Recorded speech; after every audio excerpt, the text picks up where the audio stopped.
the facilitators. The facilitators and presenters, you will have their contact information. So if you have specific questions or would like additional information or resources, they will be happy to share it with you. So my name is Mary Hoskins. I'm going to be your moderator this morning. I am with District 5110, which is about 2/3 of Oregon and a little bit of Northern California. I have been involved with RYLA since 2008, which I've just learned is not all that long compared to some others who have 20, 30, or 40 years involved with various RYLA programs. So I'm hoping that we have a diversity of experiences and length of service and that kind of thing that we can contribute and share with each other. So I am part of the Zone 2627 Youth Services Task Force. Chris Miller, whom you see on screen, is the chair of that task force. And there are several of us, including Chris and me, who have put together this event. So we've had active support and participation from Karen Loeb, from Debbie Ford, from Sophie Anderson, Art Harrington, who can't be with us today, but has been instrumental in making these things happen, and David Dye. So it takes a village, right? A lot of us have put time and effort into choosing some topics we think will be of interest to you and finding the very best presenters we can. So they will introduce themselves in a few minutes. One of the first things we're going to do is do a few little polls to see who's with us this morning, to see what your background is and what your RYLAs are like and what some of your interests and questions might be. So Chris will do that in just a couple of minutes.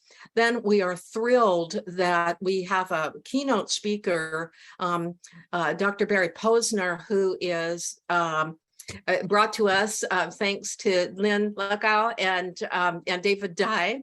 But Dr. Posner from University of Santa Clara is a world-renowned thought leader on the topic of leadership. So those of us who know a little bit about the topic are so excited. Lynn will introduce him in a few minutes. And then you will hear from each of the 5 facilitators for the breakout sessions. You will have a choice of 2 for this morning. So there are 5 sessions offered. Sadly, we had to cancel section number 6, unforeseen circumstances. So we've got 5 offerings for you, and you will hear from each of the facilitators. They'll give you a little pitch about what they're going to be focusing on. So the sessions are designed to be interactive. So each of the facilitators will start probably with some concepts, some ideas, maybe some PowerPoint slides, and then open things up for interaction and conversation.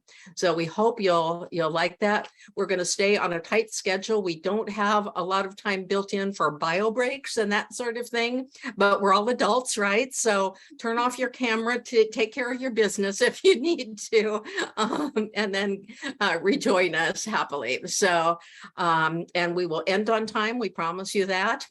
So Chris will be our tech expert and timekeeper. So he'll keep us on track. Each of the breakout sessions will be 45 minutes, and then we'll have a short wrap up at the very end of our time together. I think that's it for right now, Chris. Shall we do some polls? Yes, great. Thank you so much, Mary, for all your leadership and help with organizing today's virtual conference. I have gone ahead and created some poll questions. I just realized that I put them all together into one poll. So you are going to most likely need to scroll down. I believe all 5 questions will show up in a moment. Just a heads up, the first 2 are single choice. And then the last 3 are multiple choice. So here we go.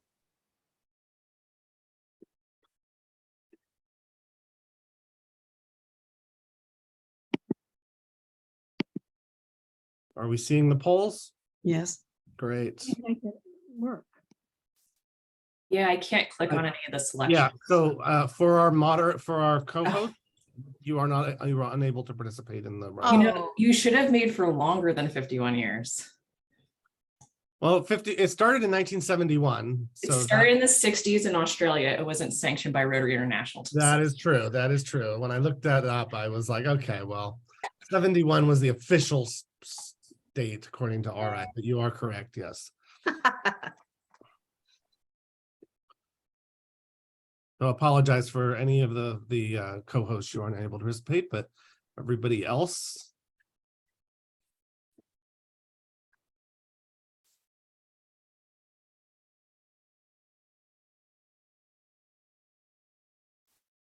I will keep it open for another minute or so, and then have Mary go over the results.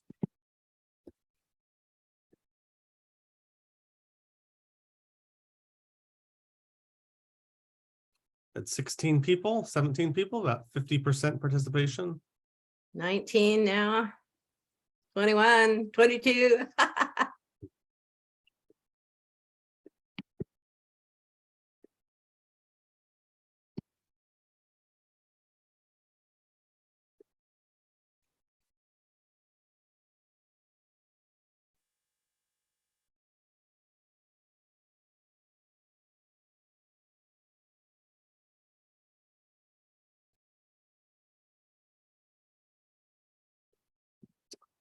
Okay, we're gonna keep it open. I'll keep it open for another 45 seconds. At 10 past the hour, go ahead and close the poll, and we'll take a look at what you all said. I just should say that I'm brand new to this, so some of these questions don't really apply to me. Well, we're glad you're here. And that's Okay. fine. All That's right. fine.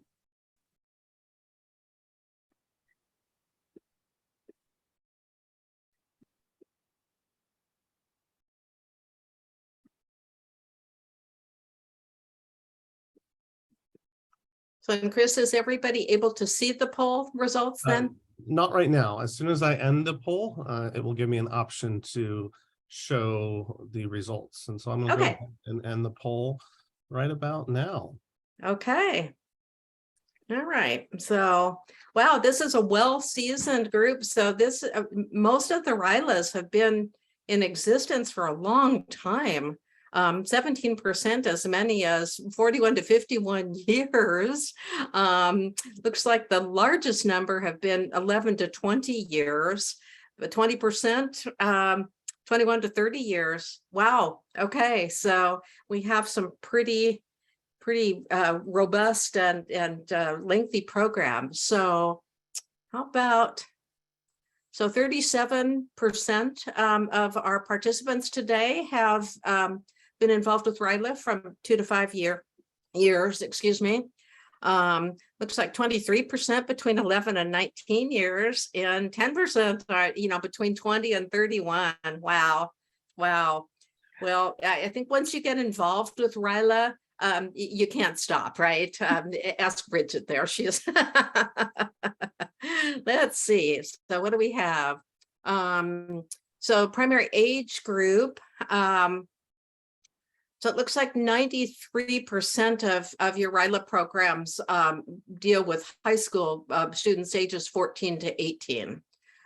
So we've got a few that have middle school programs and a few that have young adult. So very interesting.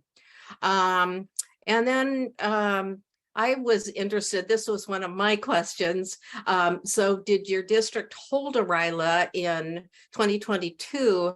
So most of you did, but it looks like some changes happened in length or format. Half of the programs that were held in 2022 had a modified length or format. That's really interesting. And in my case, District 5110 did have the same RYLA program, but a smaller size. And I think that was not uncommon.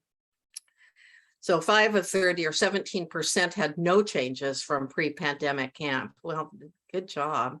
Okay, and so let's see what you're interested in today. So 63% of you are interested in leadership concepts and curriculum, and we're going to kick off with Dr. Posner. So that's a really interesting thing for those of you who have that particular interest. Self-assessment and personality assessment tools. Almost all RYLAs include something like that. We're going to have a great session on that topic, I think. Incorporating virtual or other elements into your traditional RYLA. 17% new approaches to diversity and inclusion, which is a very important topic right now. 43%, and expanding RYLA to new participants. Very interesting. So I think we've got a really interesting group, don't we, Chris? We sure do. I'm so excited as we jump into this. I'm going to go ahead and stop sharing, and we are exactly on time.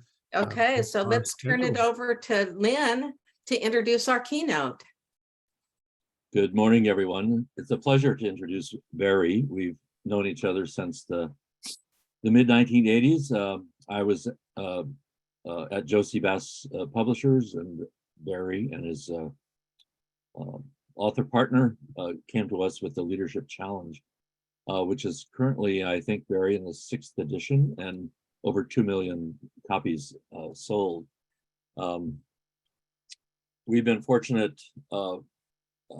Barry lives right next to us, of course, here in the Bay Area. To have him be part of RYLA, he actually spent 3 days with us, and don't expect any of you that he's going to spend 3 days with you or a week. He was very generous with his time to really understand RYLA and how this concept worked. And in 2019, we decided that we wanted the 5 practices of exemplary leadership as the framework for RYLA.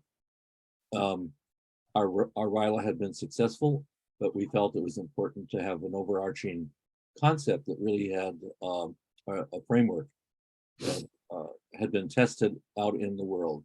And I've always been a fan of the Leadership Challenge because it's so accessible and so easy to understand.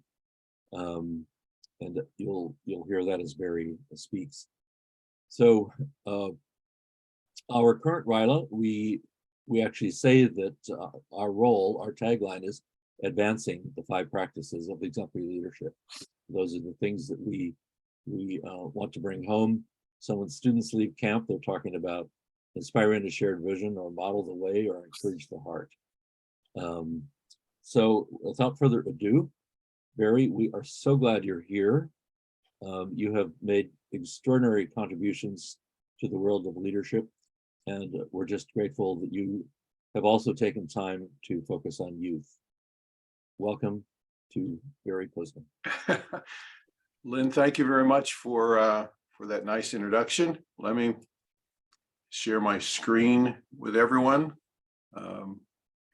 So I've been given the task of summarizing 40 years of study of leadership in just a few minutes.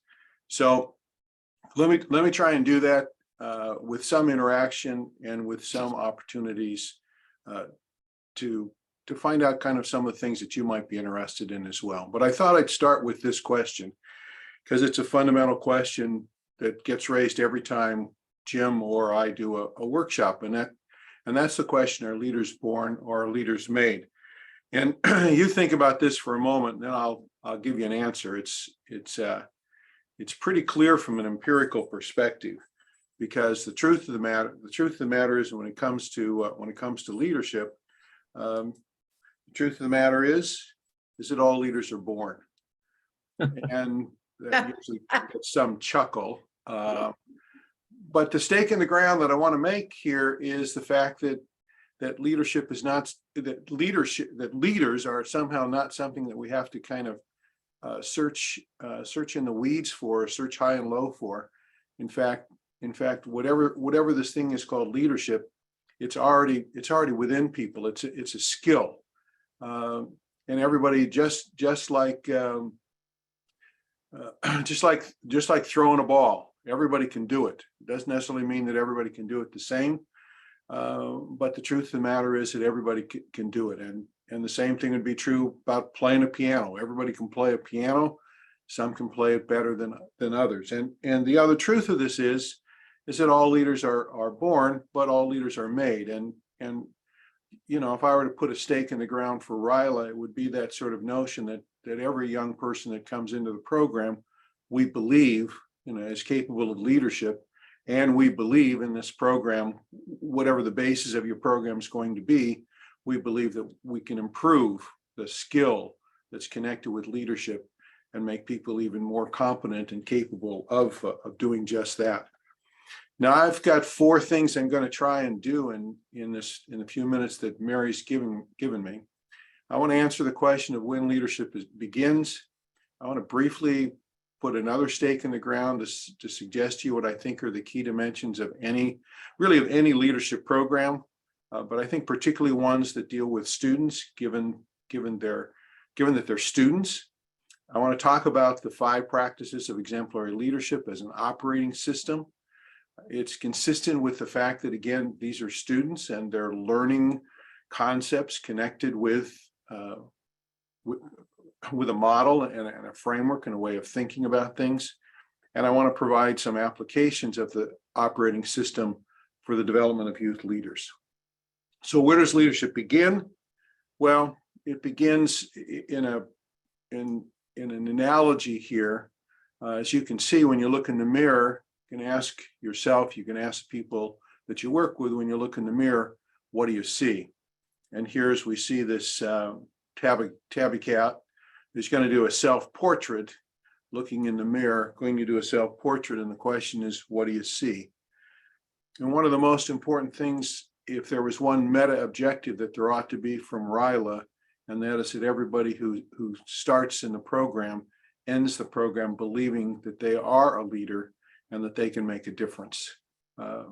And all the other things that we do in that program ought to be motivated by making people believe that somehow they matter and that they can make a difference. When you think about the key dimensions of a student leadership program, I say that the development of leadership must be consistent with the scientific method. Part of this is to remember that the students that we're dealing with are in school and they're learning mathematics, they're learning chemistry, they're learning a language, and all of those things have an operating system. They have a model and a framework. And it strikes me that one of the challenges and opportunities in the leadership development program is similarly to have a model or a framework, so that when people come out of this, they don't somehow just say, well, I went to a leadership program and what is leadership? And they say, well, it's a little bit of this, a little bit of this, a little bit of this, but rather they can say, well, no, it's a way of thinking about things. It involves a certain framework that makes both kind of conceptual sense, but also common sense. If we're going to talk about a framework, whether we use the framework I'm going to suggest with you or anybody else's framework, it ought to be backed by evidence, not just, well, this year, this is the person who's putting on RYLA in our district, and this is what he or she believes leadership is all about. And so it's not a philosophy per se, it's backed by evidence, it's backed by research. Thirdly, a good program ought to have some ability that you can measure. In the scientific method, you'd start with, here's when the students enter the program, and here's where they leave the program. And then we had a treatment called RYLA. And the question is, was there a movement between, time 1 and time 2? If there is, then there's learning that's going on. If there isn't, then you've just had it's been entertainment, and maybe that's fine. But if you really are trying to measure and develop leadership in young people, then you need to be able to think about what are we doing and how could we measure it, and that implies the notion it could be learned. And finally, whatever framework that you use, it needs to be, as you know, given all the different backgrounds of the students that you work with and the adults that you work with, it needs to be a program that's adaptable and accessible across multiple people with multiple backgrounds, coming from a variety of different settings and circumstances, as well as cultures, as we think about kind of the multicultural world of high school education these days. An operating system for leadership, well, we call it the 5 practices of exemplary leadership. I'm going to spend a moment with each of these and not do justice to any of them. And for those of you that might not be familiar with this particular system, but it comes out of the research that we've done for more than 4 decades with teenagers to senior citizens, in which we've simply used the answer to this question. Think about a time that you were at your personal best as a leader. And when you think about that time, make a few notes to yourself about what were the key actions and behaviors that you took in that experience that made a difference. Now, sometimes we might do this in an interview. When I do this with my executive MBA students, I've got a 12-page questionnaire that they fill out. There's a short form, or you can just simply, give young people in a classroom, 5 minutes to kind of think about this, and then think about what were the key behaviors and actions. What we find from the stories is well, from this, the answer to this question are two important kind of meta pieces of data. First of all, everybody has a story to tell, and the stories that they tell, interestingly enough, while the context varies, the actions and behaviors that they take are remarkably similar. And if we were leadership scholars for a moment, we just back away from this data and say, so what does this data tell us? Well, what this data tells us is that leadership is within everybody. It's already here. And that whatever this thing is called leadership, it's not so mysterious or ethereal. It actually can be described. It's within the capacity of everyone. It's understandable, it's observable, and therefore it's learnable. And of course, building the skill of leadership, teaching, so everybody can play the piano, but if you want to play the piano better, then you've got to want to play the piano better. You've got to get good coaching, and you got to practice. And you're not going to get better without those things. So while we might all be able to play the piano, we might all be capable of leadership. We understand that leadership is something that requires, again, this first thing that I think is the meta objective of any leadership development program, and that is to spark the leader that's within each of us. Well, I don't mean to make this a shameless advertisement, but just to tell you that we have been studying leadership for more than 4 decades, with millions of survey respondents, both students as well as adults. We have data from over 180 countries. There's been hundreds of other researchers which have used our framework in their own research to study leadership around the world. And for those of you that are interested, the framework has been subject to a great deal of study to validate the framework, that not only is it consistent, but it actually explains why some people are more successful than others. Well, let me get to what's perhaps of most interest to people, and that is, well, how would you apply this framework to the development of young people? When it comes to modeling the way, when it comes to what people told us when they were at their personal best, they didn't say they modeled the way, they said they led by example. They said that they were deeply committed. They said that they had a passion. There was something that they really wanted to accomplish, and they knew that they had to, that they couldn't ask anybody to do something that they weren't willing to do themselves. We call that model the way. And some of the things that you can do to help students learn to be the best leaders they can be when it comes to modeling the way is to help them clarify and articulate their personal values. Typically, the first question that people want to know of any person that's going to lead them is the answer to the question, so who are you?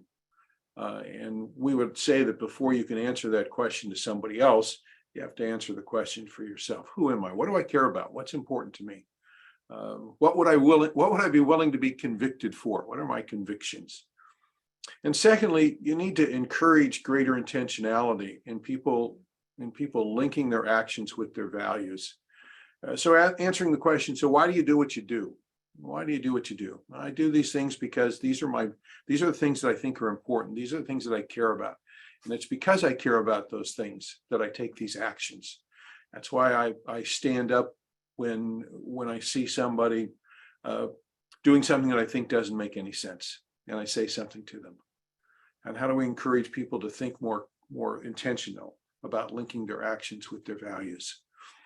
When it comes to inspiring a shared vision, once again, when we were doing our research, no one said, I inspired a shared vision. But what they talked about was that they did have, and they didn't necessarily use the word vision, but they talked about that they had a clear goal, an objective. There was something in the future that they wanted to accomplish, that they knew that they couldn't do it alone, that they had to get buy-in on the part of others. And finally, they didn't necessarily talk about inspiring, but they did talk about the notion that they had to be enthusiastic, that they couldn't expect anybody else to be more excited about putting on the senior prom this year than they themselves were, or building a float, or leading a drive to raise, to raise funds for Ukraine. So some of the things that we can do to help students lead more comfortably when it comes to inspiring a shared vision is getting them to focus more on the future rather than on the here and now. And this is a challenge, whether you're 16 years of age or you're 36 or 46 or 56. Leadership is really focused on the future. It's asking the question, what am I doing now? Where's what I'm doing now going to get me someplace into the future? And if we can do that, then we get in what retailers would call, we get a 2-for-1. We not only get to do what we're doing today, but we get to do that in a way that moves the needle to someplace we want to get to in the future. If you were a guidance counselor in high school, that's what you'd say to the students. You'd say, the reason you want to study now is so that you can get into a good college. So think about where you want to go to school and what you need to do in the future in order to understand why you need to study chemistry or physics or mathematics or a second language.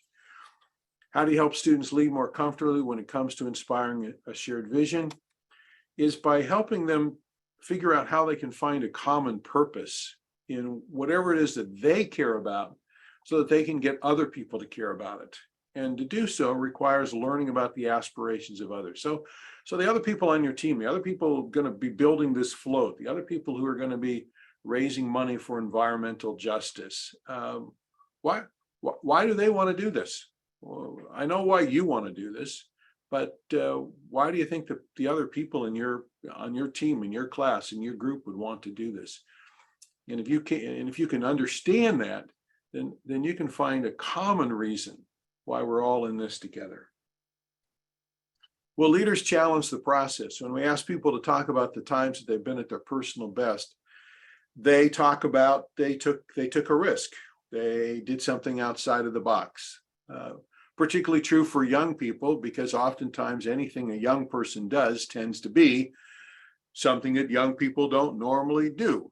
And so one of the first things that they have to do is understand that despite their age, that they're entitled to a point of view, and that their point of view has value, and that it should have some attention, and that they can make as much of a difference even if they're not leading a Fortune 500 company. And we can help students learn to lead when it comes to challenging the process by the things that we can do that make them more comfortable with experimenting, with trying new things, with being comfortable making mistakes, not for the purpose of making mistakes, but for the purpose of learning. And so we foster kind of a viewpoint that says kind of, no matter what's happened here, what can you learn from it? Or one of my favorite examples from a company WD-40, their point of view is no matter what happens, they say you either win or you learn. So there's never any failures. You either win or you learn. It either worked out or you learn from it. And how do we make students comfortable with that same sort of thinking? And one of the ways we do that is by helping them break. We would oftentimes talk about, kind of, there's global issues, but what at a local level can you do? What can you do in your community? And in that sense, you help break big projects into small pieces, helping young people take it one step at a time. Often very true for students, because typically they have a school year lifetime. It's like, this is my senior year, and I really only have, this thing's going to be bounded by at maximum 9 months, and probably even less than that. And so, or it's going to be bounded by the fact that I'm going to be in high school for 3 years. And so what can I do in that period of time? Because it's not endless. And yet the problems and the challenges that we face in some ways are endless. We can make a difference. So helping them take one step at a time and helping them view that they're making progress. Because one of the things that's most motivating is when we can sort of say, well, we've made progress. And so when we look back upon the year, we can say, you know, we moved from here to here. When we started RYLA, we were here. When we finished RYLA, we were here. When we ask people to tell us about the times that they've been at their personal best, the most obvious thing that they say is that they built a team. They understood that they couldn't, whatever it was that they did, they couldn't do it alone, or they couldn't do as much by themselves. They couldn't build the whole float by themselves. They couldn't clean the whole park up by themselves. They couldn't make a dent in going to the school board, arguing for this, that, or whatever, if they were just a single voice. They understood that they needed to enable others to act. In a paradox that we find in leadership development is that leaders turn their followers into leaders. You know, why is it that I want to be in a relationship with you? Because it's going to make me better. It's going to be in my best interest. And that's how we recruit young people to RYLA to begin with. You're going to get better as a result of putting in this time and energy. So for young people, we'd ask and try and come up with activities that help them discover ways to get other people involved. And one of the most important ways to do that is to allow other people to make choices and to allow discretions. The captain of one high school soccer team told me that while she was the captain, the way that she built the team was by making sure that she didn't make all the decisions that captains normally make. That she would always come and ask the team, well, what do you know, we're going to practice today. That was true. But she would say, so what do you want to do today? And here's 3 choices. Which of these you want to do sprints? You want to do this? You want to do that?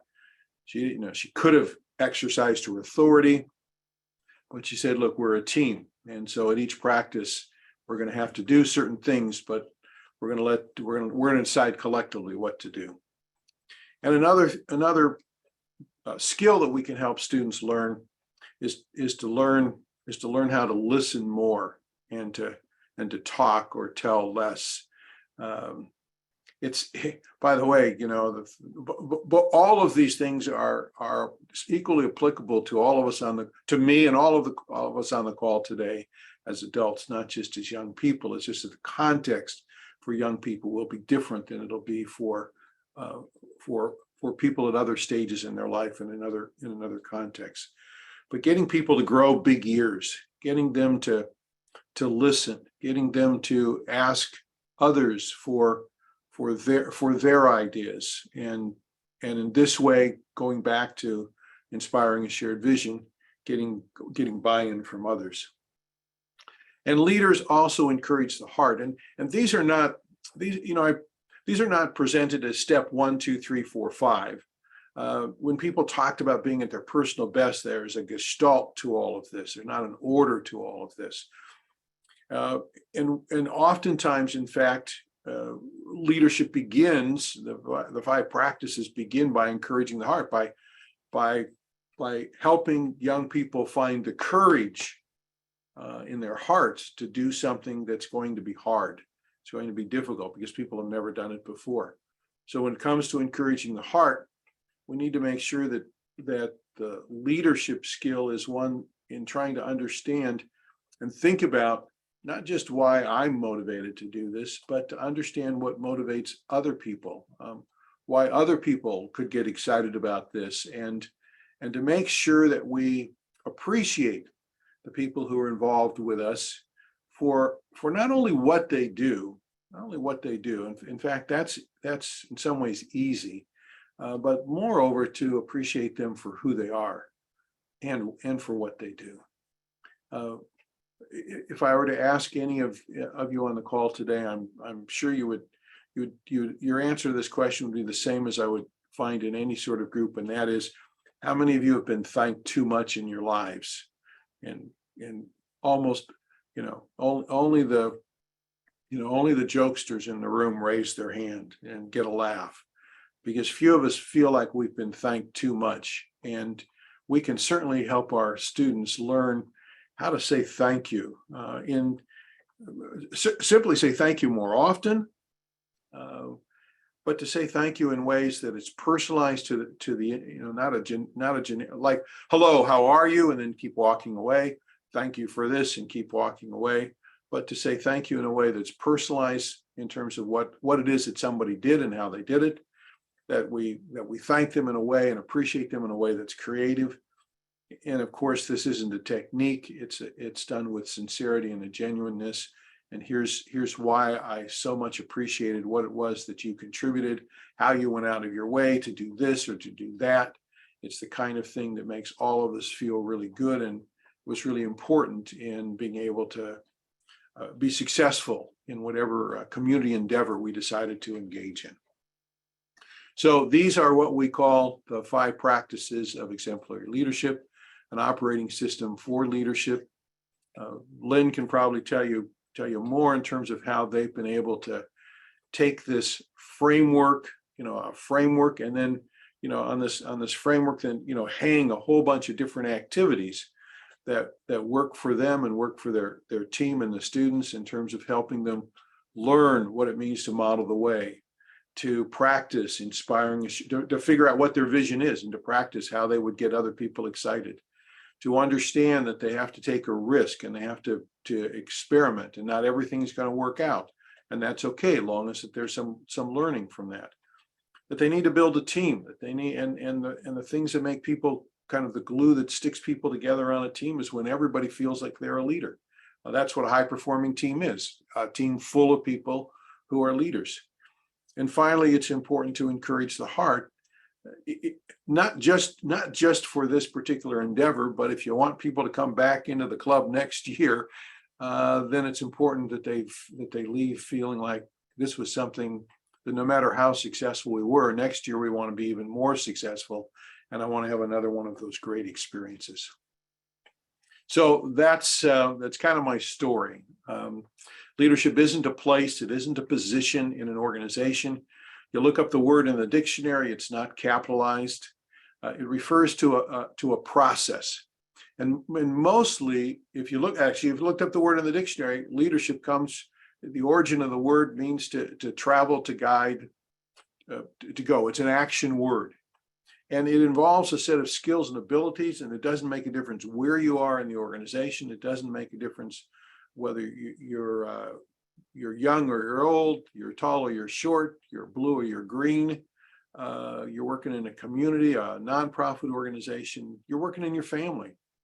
The 5 practices has a robustness that, in terms of its principles, makes it possible for us to say, in fact, leadership is everybody's business.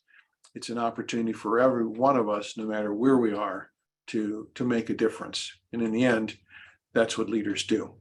So, Mary and Lynn, thank you very much for the opportunity to pontificate for a few moments here. And I'll turn this time frame back over to you, Mary, and continue your tight scheduling here for this morning. There we go. Thank you, Dr. Posner. What a wonderful way to start the morning. You've inspired us and given us lots to think about. I was taking notes. I'm sure others were as well. So we are so grateful for your presence here this morning and for giving us an example of what leadership looks like. Thank you so much. Sure. Okay. So I think our next segment will be having short presentations by our breakout session leaders. So we'll start with session 1. And that will be Lynn Buckow, introducing session number 1. So taking probably some of the concepts that Dr. Posner just talked about and making them real within a school setting as well as RYLA itself.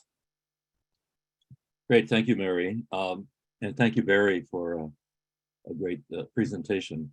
So building on what Barry has talked about, leadership is always in context.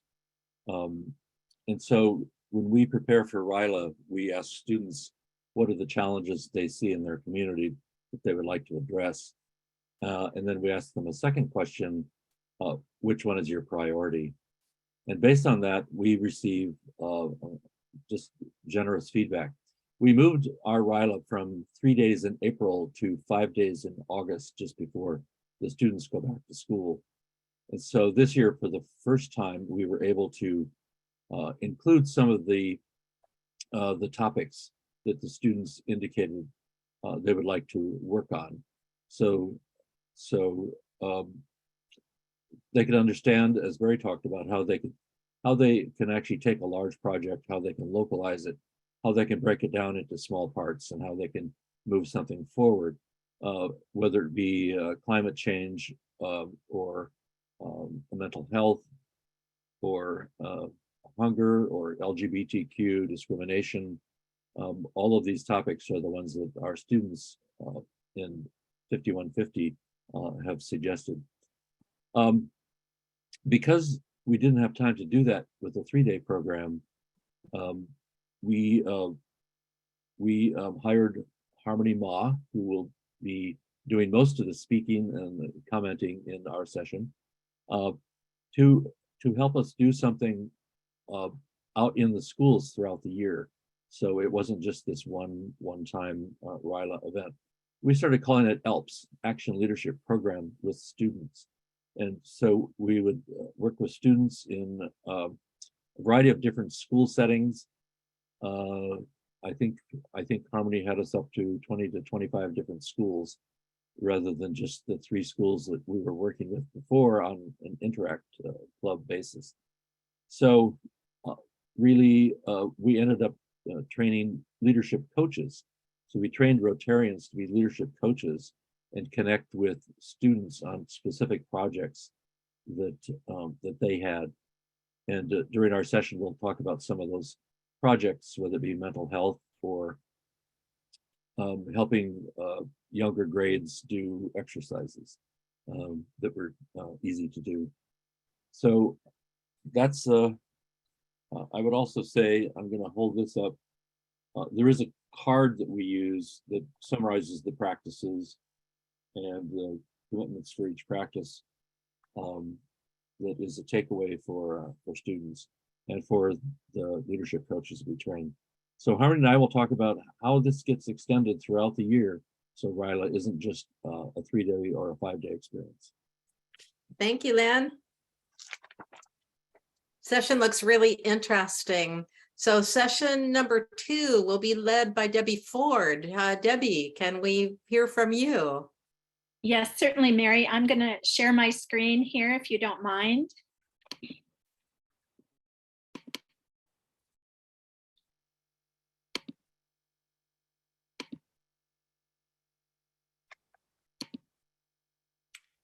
There you go. Mary, can everyone see that?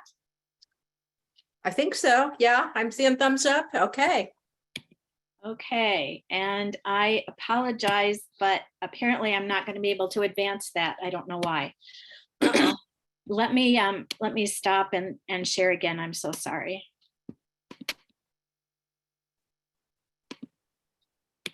There we go. Okay. Sometimes that happens. Gotta love it. Well, good morning, everyone. It's truly a pleasure to be here. And Dr. Posner, I can't tell you how excited and grateful we are to have you here.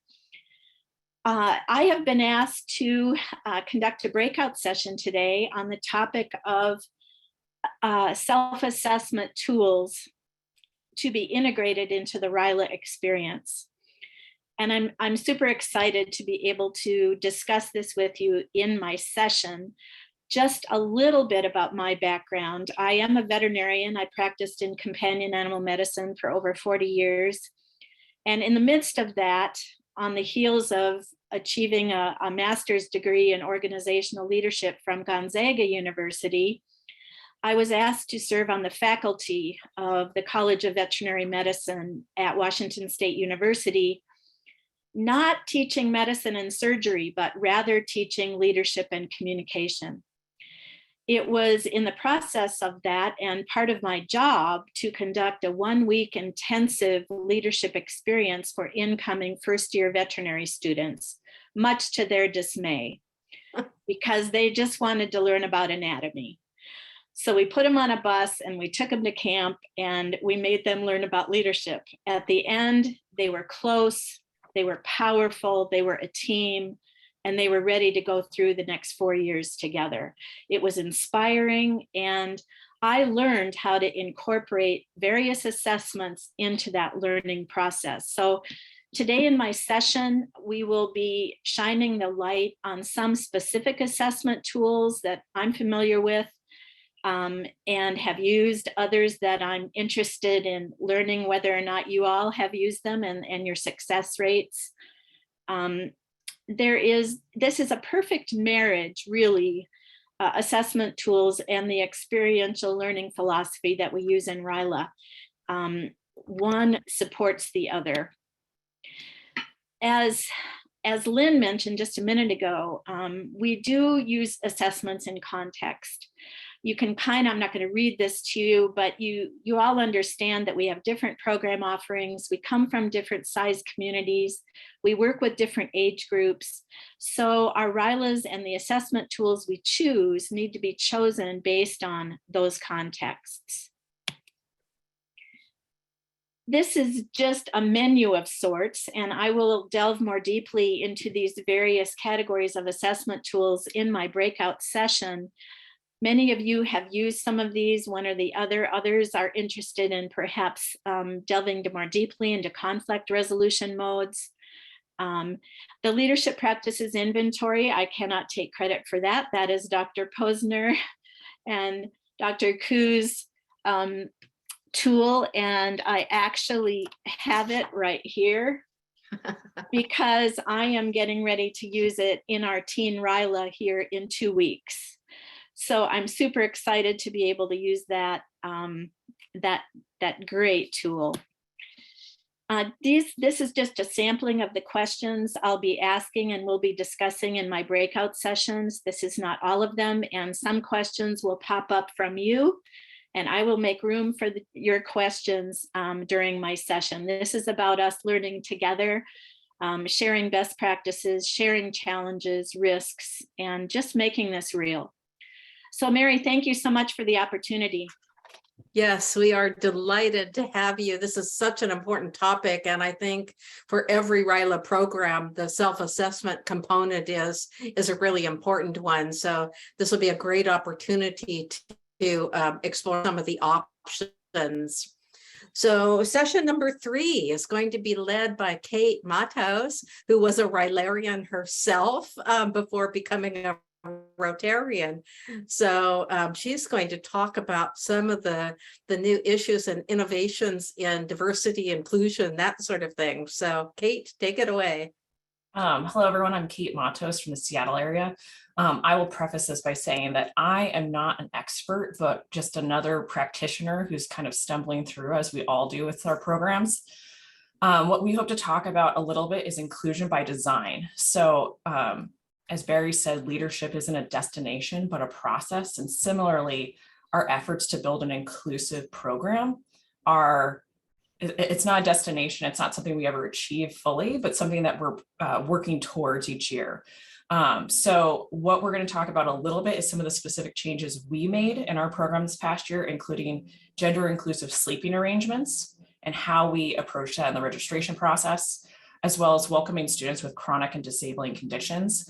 I will also point out this is not going to the level of, for instance, the Rocky Mountain program, but recognizing that a significant portion of our student body, about 20%, does have disabling or chronic conditions. How do we make sure that we are able to include as many people as possible?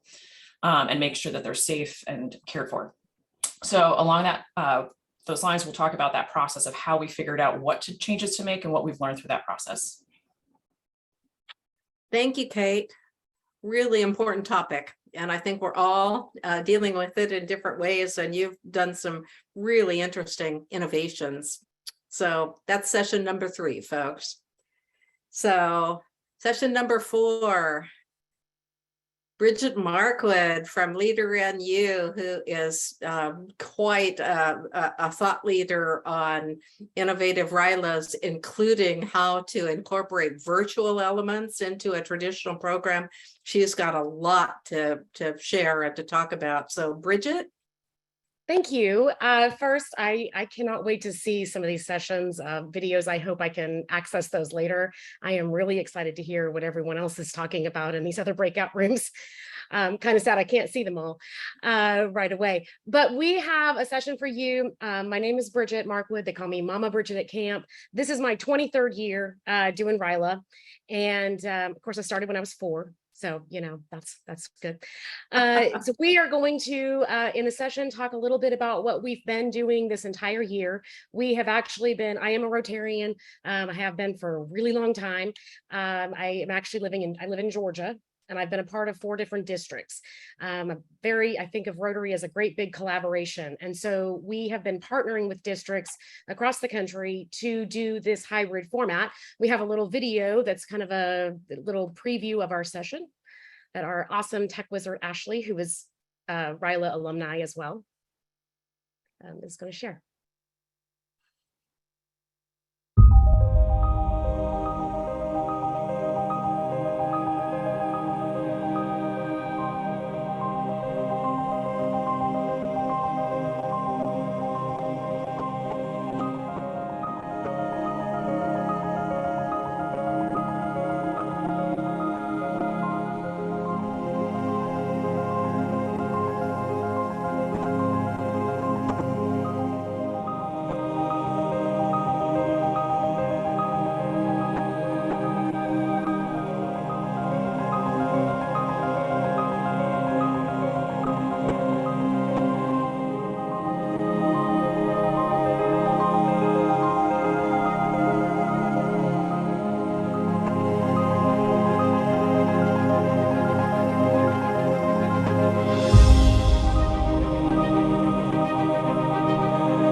So we spend 3 evenings online with the students prior to them coming in person.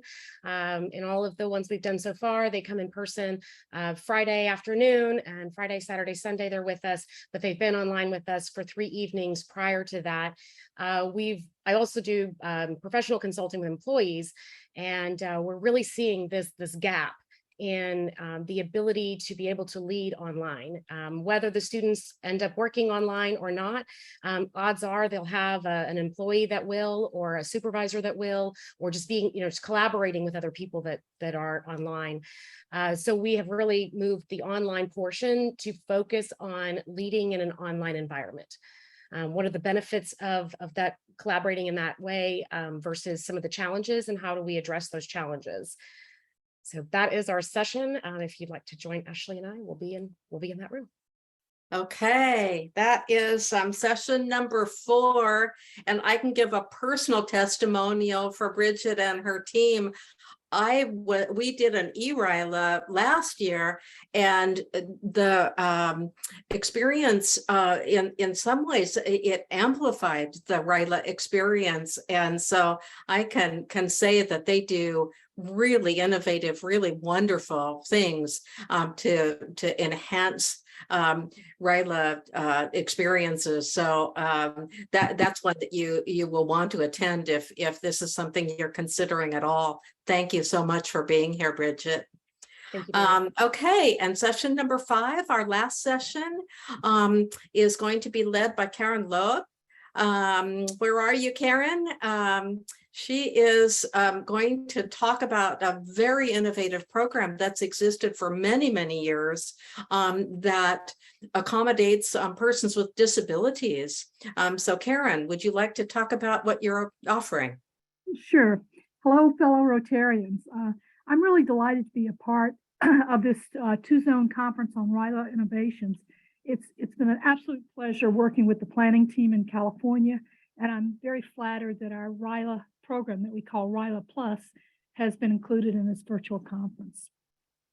So just by way of background, my roles in Rotary have been many, with a large club, Denver Southeast Community Service Chair, PR Chair, Club Secretary, and President.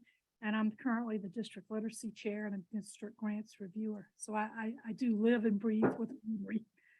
But most relevant is that I'm the originator and chair of a RYLA Plus program and a member of the Rocky Mountain RYLA Board, which is actually 2 districts that work together on RYLA. And our brand new president is Mark Solnick, who's on this call, who is also a member of our club. Professionally, I'm trained as a developmental psychologist, focused on normal development of visual information processing and memory from 5 years to adulthood.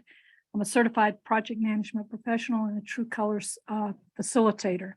And I also teach annually a course for honor students at University of Denver on the mind of a leader. And I do use Posner's model in my class. So it was most interesting hearing him speak in person. So today's breakout session will describe how we, meaning my club, created a RYLA program for physically challenged teens. But what's important, it was in an environment where they could fully participate in the RYLA program. Of activities and speakers were relevant to them and comfortable knowing that they were not the odd man out or limited in some way because of their disability. All the campers in RYLA Plus, as well as our junior staff and our head JC, are more like these campers, dealing daily with some kind of physical disability that constrains them in some obvious and some not so obvious ways.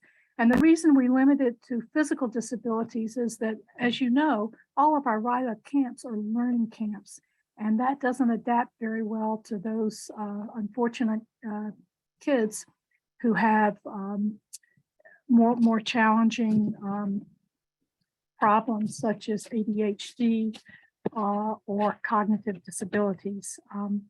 We even tried. We had an ADHD camper.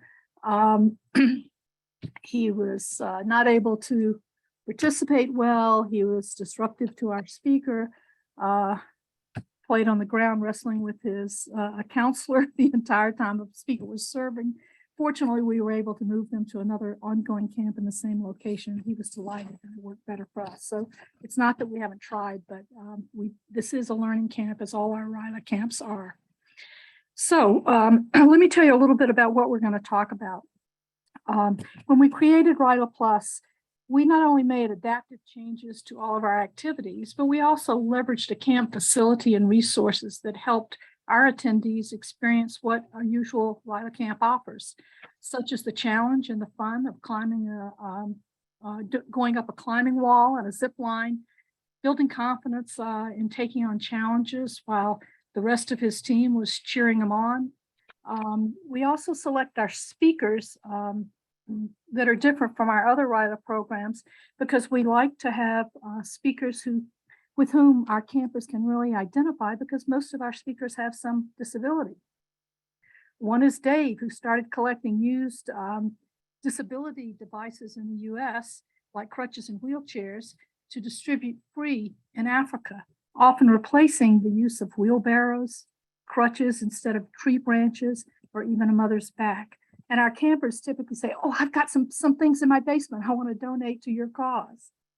Another example is an active Rotarian and former club president of one of the largest clubs that we have in our district. He lost most of his vision overnight, basically, but has since written a book that's entitled The Curiosity of Change, and it turns his loss of vision into a very positive story while shedding some new light on dealing with disabilities. And our campers really react very positively to this because they get to reflect on how can I see the positive of this in living my daily life.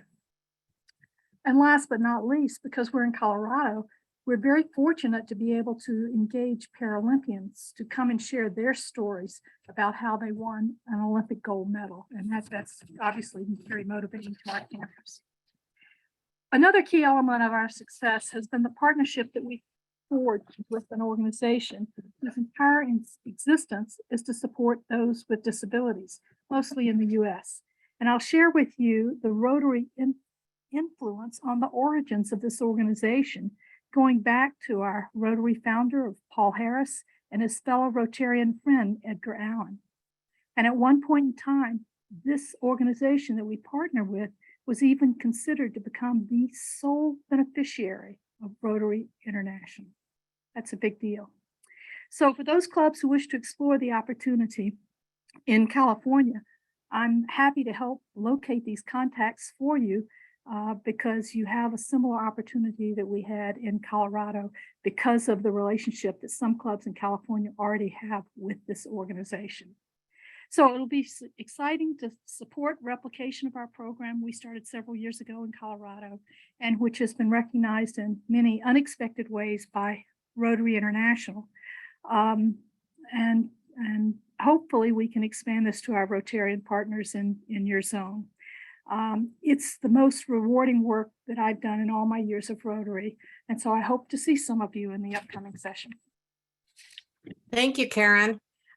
Your program has rightly been recognized many, many times and in many places for its innovation and for serving a population that other places don't offer to the students that you serve. So thank you for your service and thank you for your pitch. So another good one. I think the challenge is going to be choosing from among these five. I'm having a hard time myself. So Chris, do you want to explain the process for how we choose our breakouts? Yes, thank you so much, Mary. There will be 2 sessions. Each session is going to repeat itself. So of the 5 options, you get to select 2 of them. In a moment, I'm going to go ahead and open up the breakout rooms. You should be able to assign yourself into a breakout room.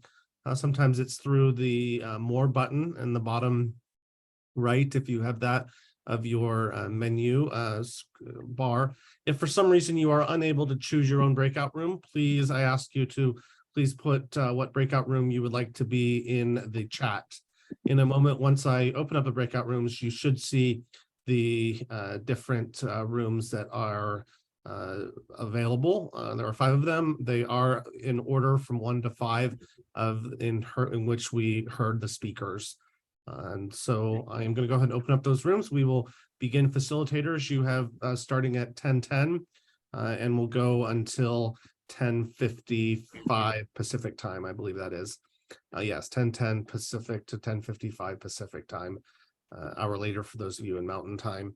I know we have some Hawaii friends that are joining us. So thanks so much for waking up or extra early. Appreciate that. Also, just remember the facilitators to hit record in your room so that we can make sure that those wonderful discussions are captured. So I'll go ahead and open up all rooms. And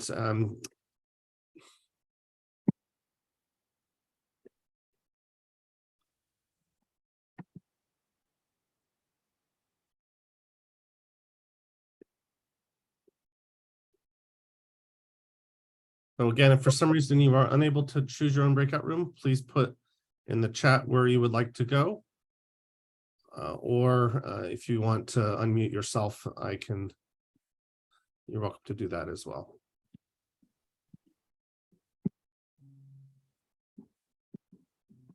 Oops, shoot. Okay, let's see, Deirdre, I'm going to assign you to room 3.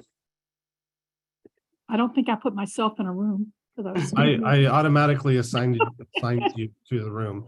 So Karen, you should have gotten a little button to join. Nope, don't see it yet. Here we go. So are we supposed to make 2 selections at this time? You get one, choose one, and then in about an hour, about 45 minutes, everyone will come back and then you'll get to choose a second one. Awesome, thank you. You are welcome. Let's see, Alan. Oh, shoot. Alan, I'm putting you into room 1.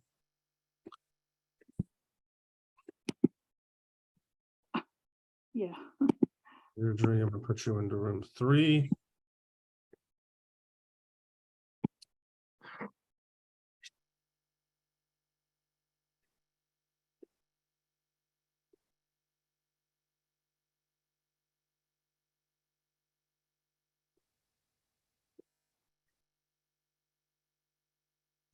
Okay, so those of you that are remaining, Naomi, Bradley, Pamela, Kevin, do you have a particular place you would like to go?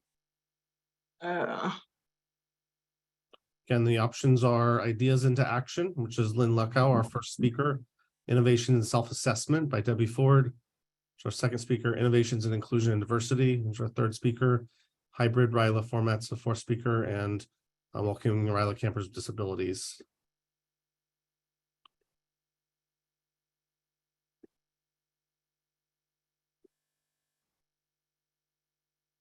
Bradley, I'm going to send you to 4. Room 5? Pamela, you'd like to go to room 5? Okay. Yes. I have just sent you there. Hopefully you should get a little notice accepting that.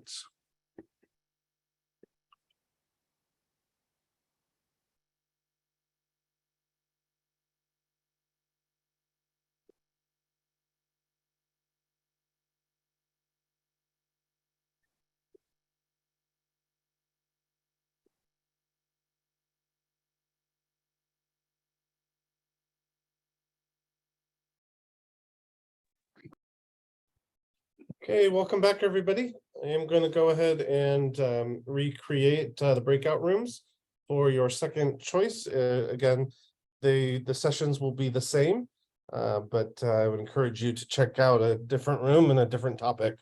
It's going to take me a moment to recreate these rooms. So, Mary, if you have any announcements, feel free to chime in. No announcements. Great discussion. It was hard to stop.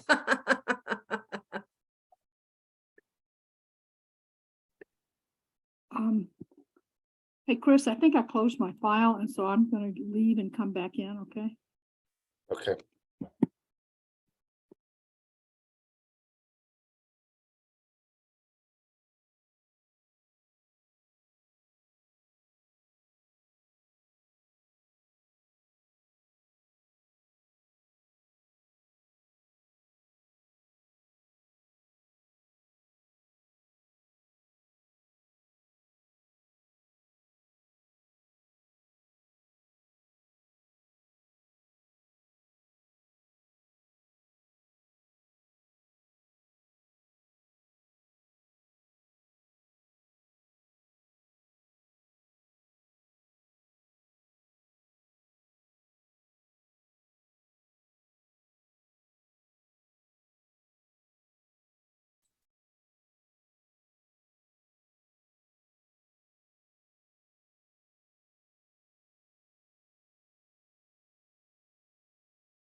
Are we set up, Chris?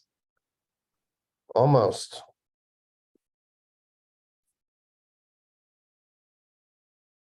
We do appreciate you, Chris, in handling all the logistics. Certainly no problem.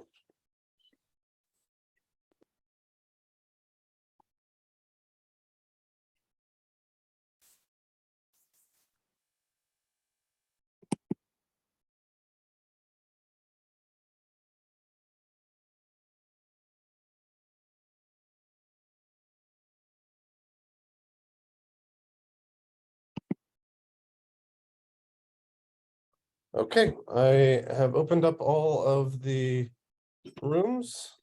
So please feel free to join a room. Again, if you have any issues, please put into the chat and I will manually assign you. Bradley, I'm going to send you to group 1. Chris, are you going to move facilitators? I assigned facilitators, so you should have received a message to directly join. Not yet.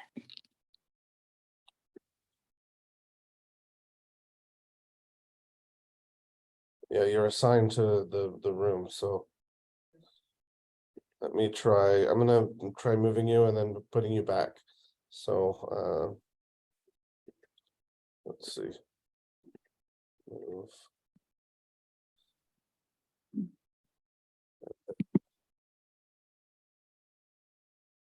I figured out the record button, by the way. Okay, good. It was just, it's a different menu bar when you're in there. Debbie, you are the second. It keeps changing on me.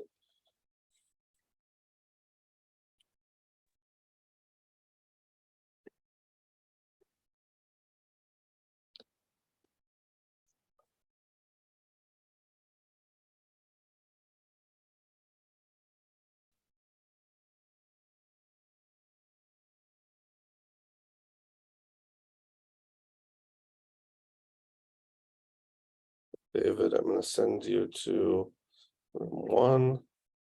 Alan, I'm sending you to room 4.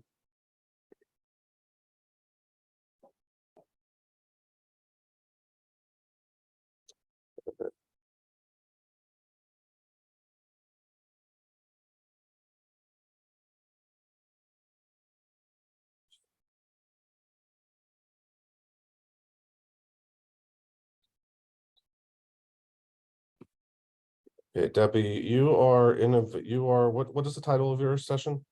I'm in room 2. It's The innovations to self-assessment. yeah. Yeah. Okay, I mean, you should have gotten just a little note saying to accept that room. If you did, No. okay, can you go to the little more?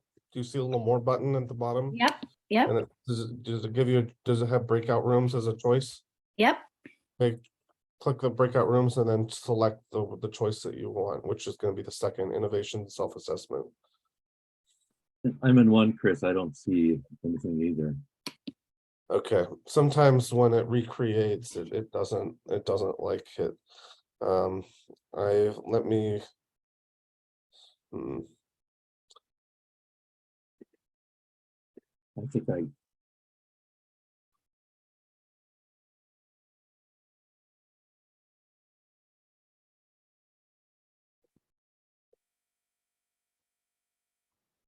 okay, Ken, you're gonna go to room 2. And then Pamela, where would you like to go?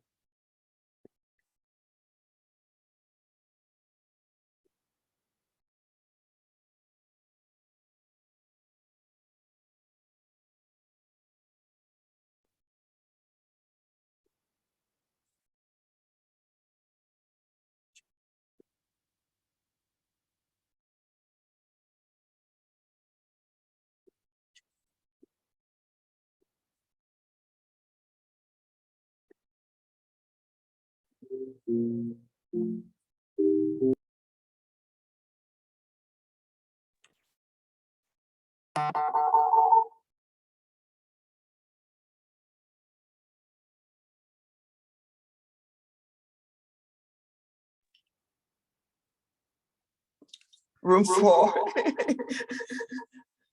I don't know what's going on.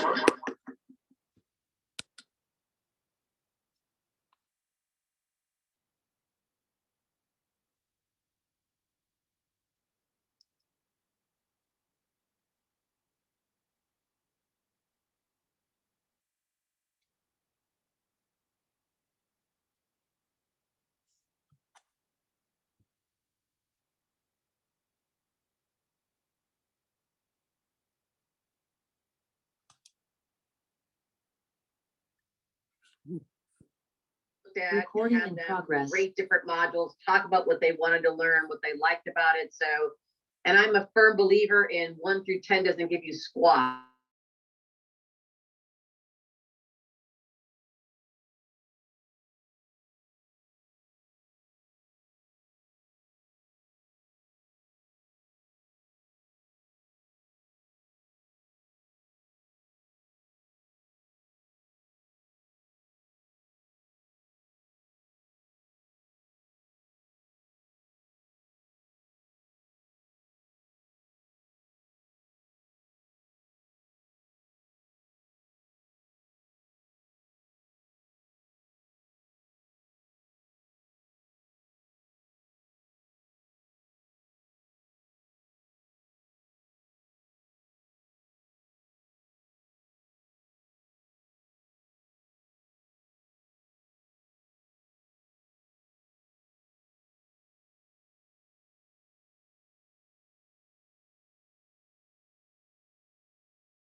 The facilitator, a number of the facilitators have said they would make their resources available to you. So if you have follow-up questions or you need additional resources or information, we're Rotarians, we share. So what a good use of time. So we will also send you the contact information for every one of the facilitators. So you can reach out if you so choose. Again, we're just so grateful for everyone who participated this morning. I want to let you know, this is, I think, Chris can correct me if I'm wrong, I think this is the 9th virtual conference we've done related to Rotary Youth Services. We would like to invite you to give us your thoughts or ideas about our next virtual conference, which will be on Saturday, December 3rd. And the focus of that conference will be on engaging and connecting with the participants of our various Rotary Youth programs. So the target audience for that will be Rotarians who work with the various youth programs, and we'd love to hear from you if you have some ideas or you have some experience in connecting and collaborating with participants. We often kind of lose track, many of us lose track of RYLArians, interactors, youth exchange participants. So we're hoping that those of you who have had success in this area or given some thought to this area might help us in terms of creating a conversation on something meaningful. So that's December 3rd. Chris Miller is the chair of our zone task force. So he would be the person, if you'd like to participate in helping plan that, or you have some ideas you'd like to contribute, Chris would be the person to talk with. So Chris, did you have anything else you wanted to say before we adjourn? No, I just thank you so much for all your leadership, Mary, and for everybody who serves on the task force. I put my email address in the meeting chat. Just to expand upon what Mary said, our December 3rd event will be focused on Rotary Youth Service alumni and how to connect alumni and focusing on and the target audience is Rotarians who are part of various youth programs. And as we try to develop and work and better take care of those individuals who have gone through or participated in Rotary Youth Service programs as they move on, hopefully in their Rotary world. So with that, I thank you everybody so much for your attendance and hope you found this time to be worthwhile. And I wish you a wonderful rest of your weekend. Thank you so much. Thank you guys. Goodbye. Have a great day. Thank you.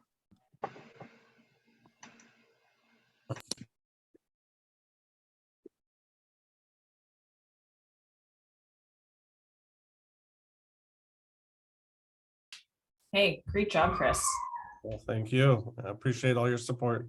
Oh, I ran out of time on the second one and we had dead no. time on the first one. Oh, well, yeah, that's what happens. I'm going to go ahead and stop recording. Stop recording.